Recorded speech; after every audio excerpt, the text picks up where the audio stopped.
Hello, love. Welcome to your Soul Support Sunday message. These are messages for the highest and the greatest good of the Elsh Collective, empaths, lightworkers, starseeds, and healers, awakened and awakening souls. Know that if you are returning here, I send you much love and gratitude for being here and being a part of this channel. If this is the first time that you're finding this video, or it is finding you, depending on how you want to look at it, know that there is something here for you always. That is always the intention that I put into these messages. This is going to be another channeled message, working with the energies here of Citrine and Archangel Sandalphon coming through for this message as well, okay? It started with me hearing rings of light taking us to greater heights. Rings of light taking us to greater heights. And I've given a bit of a visual here, if you can make this out, of what I was being shown by Archangel Sandalphon. These vortexes of golden light, and they were vortexes that looked like springs or rings, okay? And I've written that down because I feel like that's significant. We'll get into that further, I feel, as the messages progress. They were simultaneously going up and down, these vortexes of light into the collective. And specifically, I also heard empath upgrades, okay? And I'm going to post the last Feeling Fridays video right here, because there were certain messages that were coming through for that connected to the Venusian Galactic Council of Light. Messages coming through regarding empath journeys, celebrating how far we have come with regard to our emotional bodies, our healing, emotional mastery. Wherever you are, is what Archangel Sandalphon is showing me. In addition to this message, wherever you are on your path at the moment, to celebrate that, no matter what. And he's not saying, like, this isn't some massive party, okay, of celebration. This is an energy of just acknowledgement, acknowledging how far you have come, okay? He's bringing me back now to the vortexes. So I want to just kind of bring that message through a little bit more here. He's showing me homes and vortexes. This is something that he's shown me before. This is around your home, vortexes of energy in a community, popping up in a community. Specifically, what he's showing me is this very rural setting, and he's talking about here coming closer to Mama Gaia, coming back to Earth. This is also an energy that has much to do with Mama Gaia's own ascension process, her energies fluctuating. And this spring, he wants me to come back to this spring. There's sort of a combustion energy at the moment. This is coming through as an energetic kind of update as well. He's showing me these vortexes closing and then opening back up again. And they're doing it all in intervals. And this is all over the world, is how he's showing it to me. Specifically, he's honing in on this. I don't know if any of you may be watching from any one of the Scandinavian countries. Maybe this is a nod to the solar flares and the Aurora Borealis and Northern Lights, because there have been some spectacular examples of that. He's like, that's the physical evidence, is how he's showing it to me. That's the physical evidence of what is happening energetically right now with these light codes, with these solar flares, with the light that's hitting the planet. There's something in how the sun, which essentially is our star, in this particular galaxy, is connected to other star systems, and how this is not just happening simultaneously across the world, where we have physical evidence of it, visual evidence of it, in these beautiful, gorgeous examples of what's happening with the Northern Lights. And he really wants me to point out too the fact that this is happening in darkness. There's something really significant to that, and wanting us to meditate on that. The bright lights that we see in the darkness, right? Like he's showing me a bright blue sky and how you're not going to see how strong these lights are hitting Mama Gaia in a bright blue sky. And there's something very, very significant in that with regard to being a light in the darkness. And this also goes back to the video, or I was speaking about darkness, where I believe it was the Venusians that had come through again for this. I can't remember. I'll find it and I'll link it here again, okay? So talking about divine feminine energies and darkness, and the fact that, and meditating upon the yin yang and this balancing of energy, and the significance that darkness plays in light and vice versa. How bright a light shines within darkness. And he wants us to approach this with a tremendous amount of hope.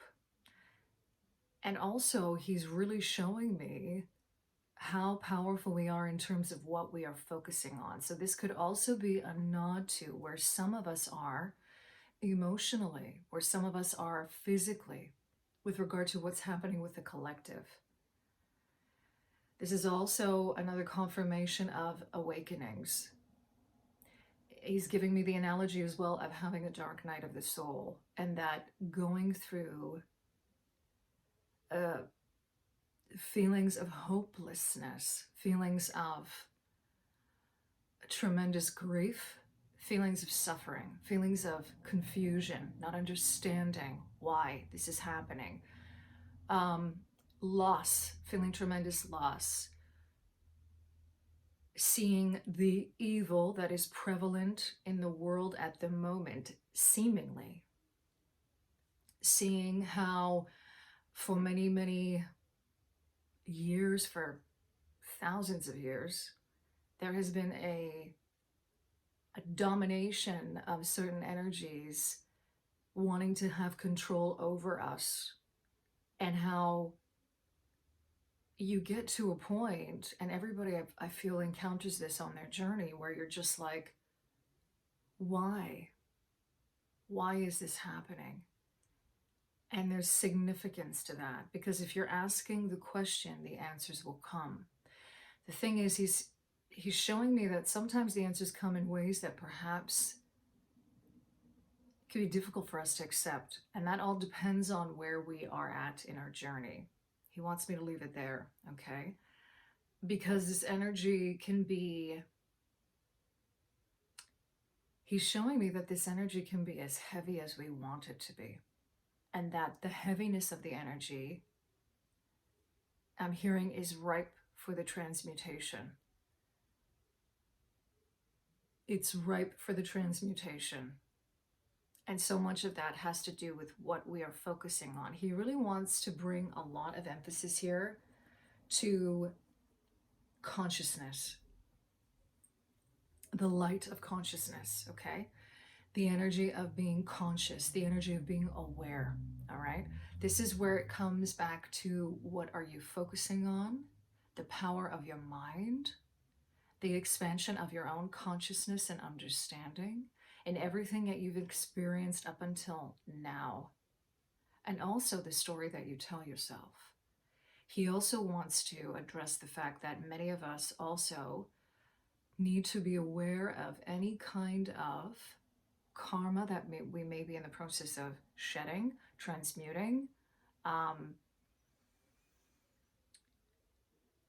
Also understanding the seat of our own power in our bodies. This is interesting. It feels random, but it's not. So understanding where our energy sits in our body and our power sits in our body.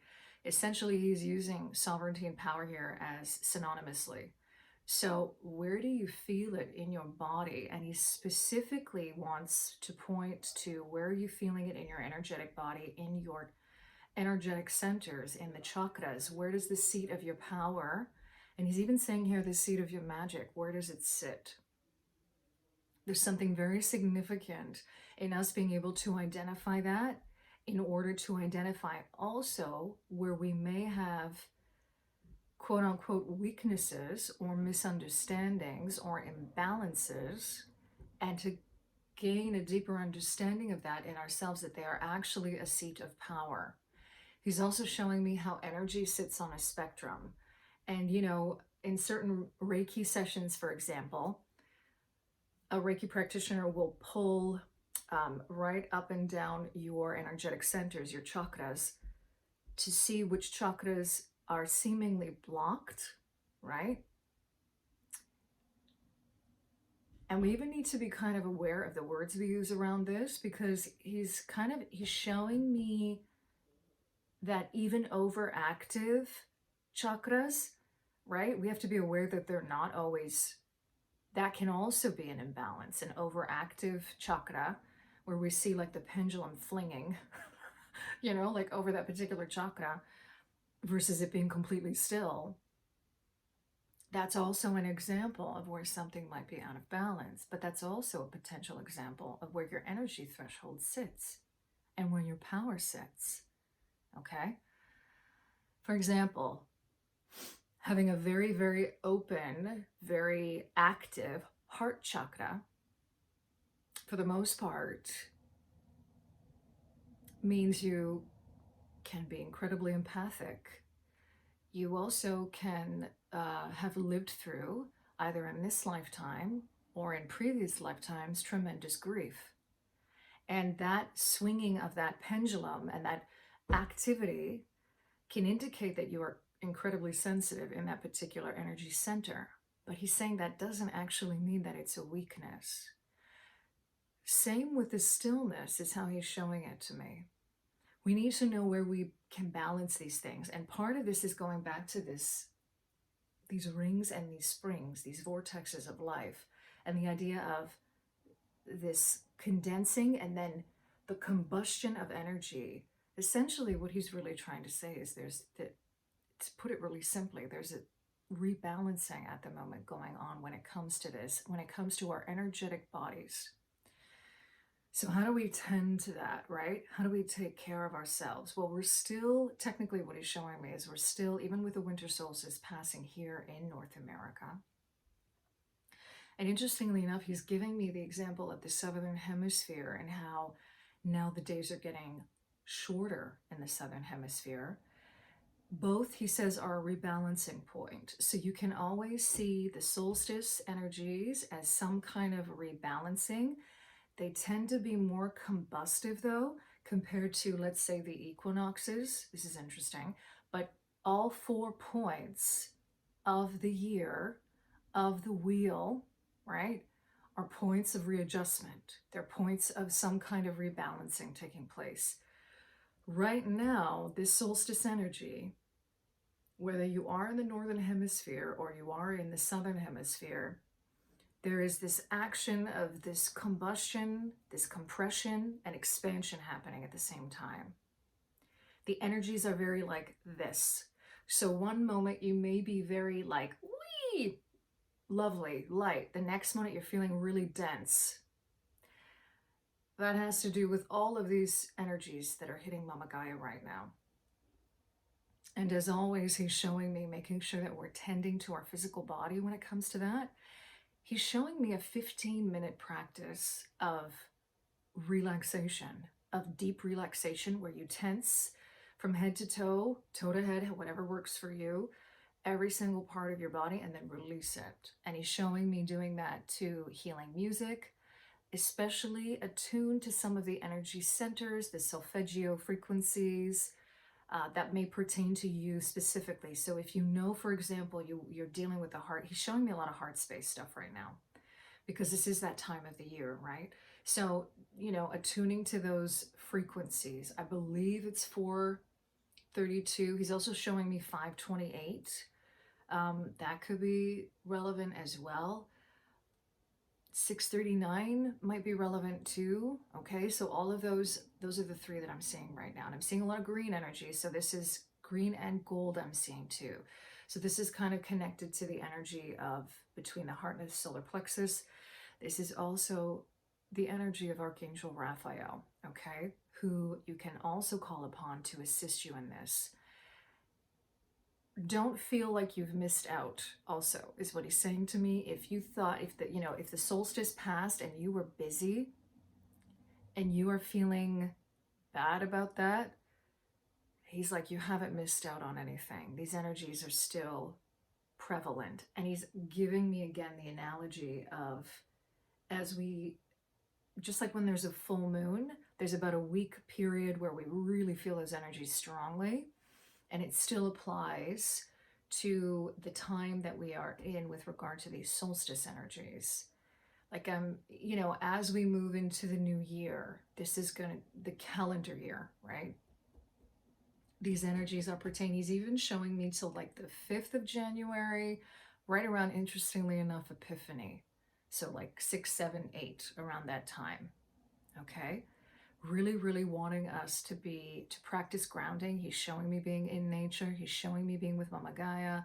I'm also seeing, for those of you who connect with chanting, with drum work, shamanistic practices, this is a great way to connect with those things as well. And he keeps on bringing me back to sound, the energy of sound, and also spoken word. For some reason, he keeps on pointing me to this Optical honey calcite. I'm going to just bring that into this reading as I close this out, because this is really about, okay, so what he's showing me is this is integrating our vision with our will. So there's something about the combustion, the expansion of these energies currently. This is part of the empath upgrade, is what he's showing me. He's showing me that in taking care of these energies and balancing these energies, essentially this is where the upgrade is happening. Our will being in alignment with our vision. Now, if you work with optical honey calcite, by all means, even honey calcite, any of these crystals like the citrine. He's also reminding me citrine being self-cleansing, okay?